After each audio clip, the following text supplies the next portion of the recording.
Hey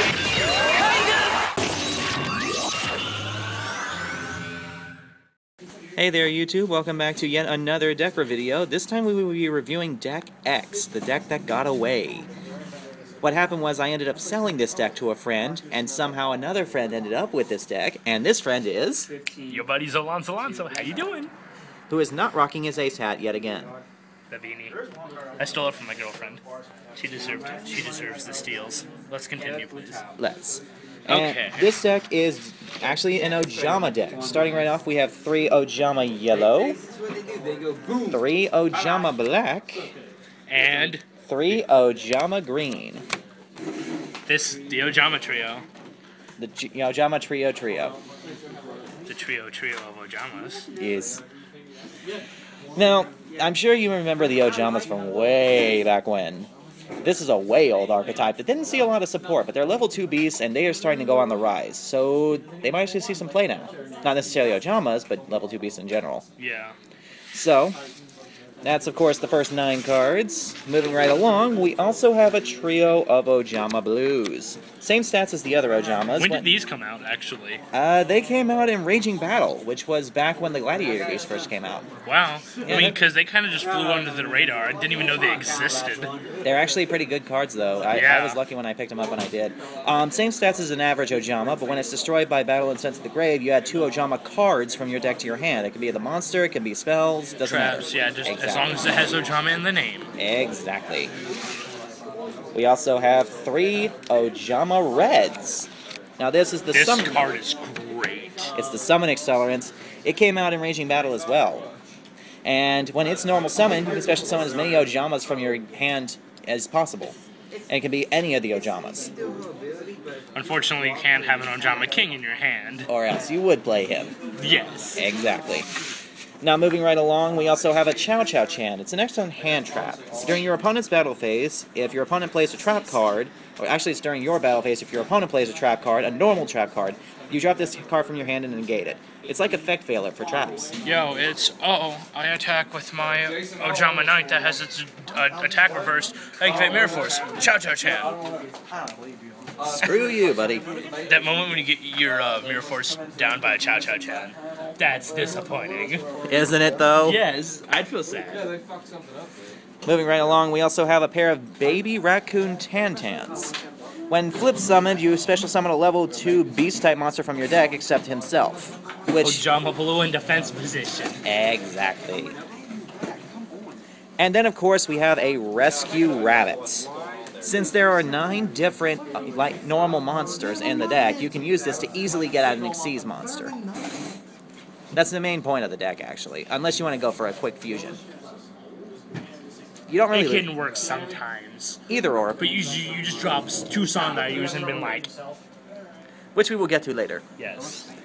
Moving into the spells, we have a Dark Hole, we have 2 MSTs, we have 2 Polymerizations. Of course, everybody remembers this card. It's way ancient. White Elephant's Bone. This is actually a tech card I put in before I traded the deck away. You send a face-up non-effect monster, which would of course be a normal monster, you control to the grave to draw 2 cards. That's a pot of greed for Ojamas. Yeah, pretty much. You don't really give anything up. It's just a piddly little monster. You also have a pair of Dark Factories of Mass Production, which just add them right back to your hand. 2 normal monsters from grave to hand. Then you get to try White, what I consider the most powerful accelerants in the game right now for this deck. You special summon 3 level 2 or lower normal monsters from your grave, which means you get all 3 Ojamas, which just sets you right up for the hurricane. Then, of course, we have 3 Ojama Countries. Came out right at the same time as Raging Battle. And once per turn, you send an Ojama from your hand to the grave to special summon an Ojama monster from the grave. Which means that you could drop the spell card, known as Ojamagic. And, of course, as long as this card's on the field and you have an Ojama monster on the field, the attack and defense of all monsters on the field are flipped. Flipped. All monsters are flipped. Yes, all monsters are flipped. So that Dracosack's about to get smacked. By an Ojama. By an Ojama. And speaking of Ojamagic. When this card is sent to the grave, doesn't matter how, doesn't matter by who, you add Ojama green, yellow, and black to your hand. Now, Ojama Country on the field dropping Ojama Magic allows you to bring back an Ojama to the field, and then you get Ojama green, yellow, and black to your hand. It can even be by cost. Yeah. Which is what I love. And of course, one Ojama Delta Hurricane, the card that made this deck so popular in the first place. Play this card. If you have green, yellow, and black on the field, you blow up all your opponent's cards, which is perfect with Tri-White. Wait, all? Not just monsters? Unless it says all cards. Did I misread that? No, all cards down. I've misread that. That's a nasty board wipe. We also have the staple traps, torrential, bottomless, compulsory, and of course a card that no Ojama deck would be complete without, Ojama Trio. Ojama, fuck your shit up. That card is annoying, but I've gone all prepared. I used to run that card in an Exodia deck. It is that powerful. That's stupid is what it is. Yes, it is. It's like turn one on an Exodia deck, Ojama Trio.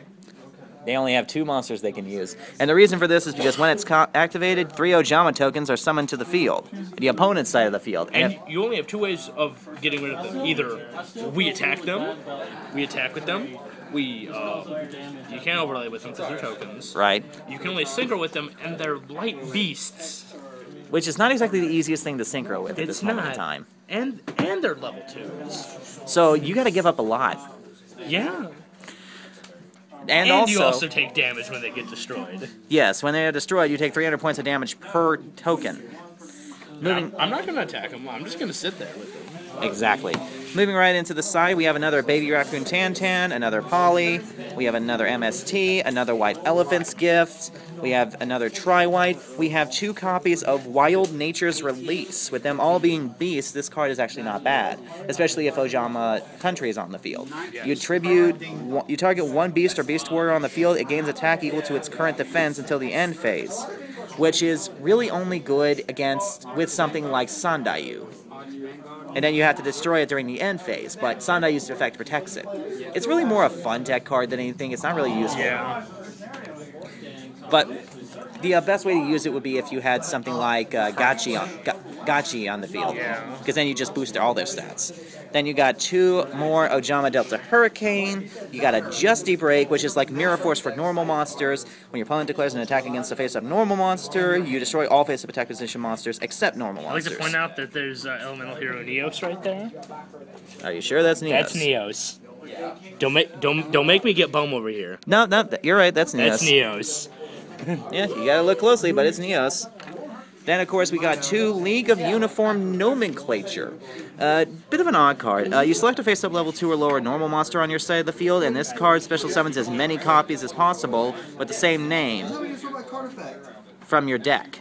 So, if it's early in the game and all you have is no yellow in this card, you can get 3 monsters to defend yourself. Then you get yourself a Tri-White, you get yourself a Dark Mist, or whatever you're feeling. Just, it's pretty fun. And a drum roll for the set of memory losses. The poor man's breakthrough skill. It is James's side deck of choice, so I kept it. Thank you. And by the way, you're not supposed to use my real name. That's unfair. Moving right along, we also have the extra, which consists of 2 Ojama Knights. That's in 1 sleeve. Right. You need 2 Ojamas, doesn't matter which ones, they can even be the same one. And 2 of your opponent's monster zones cannot be used. 2,500 defense. Not a bad card. Then, of course, you got his big brother, the Ojama King. Same effect, 500 extra defense, and requires a yellow, green, and black, and up to 3 of their zones cannot be used. Then, of course, you got yourself a Dark Mist, requires 3 level 2s. Once per battle, when a monster battles this card, you can detach a material, cut that monster's attack in half, and add its difference to this monster, which means that it'll always be at least 100 points stronger. Then, of course, you have 3 Gachi Gentetsu, because this deck spams level 2s like nobody's business. Requires 2 level 2s, boosts all monsters by 200 attack and defense per material on it. You get 2 of them out, you got a hard time getting through it. And, of course, what I consider to be the most powerful Xyz in this particular deck, Ronin Raccoon Sandayu. 3 of them. Requires 2 level 2 beasts, which every card in this deck is, aside from the rabbit. And Once per turn, you can detach a material to special summon a token, which has the exact same attack as the highest attack monster on the field. And as long as there's another beast on the field, this monster cannot be destroyed by battle or card effects. So what you do is you use Ojama Red, you play all of your Ojamas, you put 2 Ronin Raccoons in defense position, and then you sit on their face for the entire game. With a pair of tokens being spammed twice. Yes. Because it's like this. Oh, you have an obelisk, I have a token. That can beat it. That can beat it. My favorite combo to do with this was to do that, but to leave an Ojama Blue on the field in defense mode for safety's sake. Put Sandayu in defense mode, and put down a Gachi in defense mode. So your monster would always be 400 points stronger than the highest attack monster you summon. And the only thing they want to attack is blue, which sucks. I like that. I didn't think of that, and I have the deck. Well, like I said, there's a reason I made this deck in the first place, and it's because it's a ton of fun. You know what? I'm running it tonight. Okay. Yeah. Can't wait to see how it does. I was gonna run my Utopia deck, but now you found some new combos. No, it's just that one. I like it. Anyways, that's the deck in its entirety. It's pretty fun. You know, it's not exactly a high power deck unless you know exactly how to run it, but I'd like to think it's good. Obviously you like the deck. I like the deck because I bought it. Well, I didn't buy it. There's a lot of haggling involved, but yeah. It's still not as extreme fun as my luck deck. That is true. Nothing's more funner than my luck deck. What about your food tubs? No, luck deck's still funner. Wow, never thought I'd hear you say that. No, because Utopia still whips up on decks. It has the ability to, because it sits on your face with a 10,000 attack point monster. That is true. Forever. And that's pretty much all we have to say, I guess. Final words? So, I do what I want. And this is Nanashi signing out.